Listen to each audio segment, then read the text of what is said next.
आपण मानकर लावण्यवती छंद कवि कवि हेले कवि सम्राट भंज कौन कहले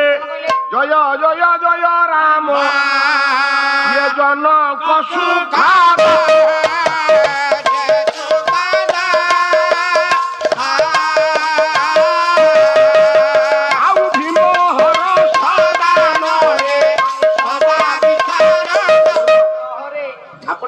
कवि सम्राट भंज लावण्यवती छांदर मंगलाचरण पदरे कहले जय जय जय राम जनक सुखद भंज भली कवि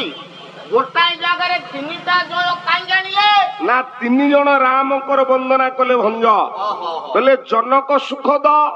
जनक कहले बापा जी बापा को सुख दान करती से होचंती राम ओरे प्रथम राम हेले आपण मानकर परशुराम जमदग्नि कथारे माँ रेणुका को हत्या करी बापा मनरे खुशी देइथिले ये हेले जनक सुखद जनक सुखद द्वितीय राम हेले आपण मानकर राम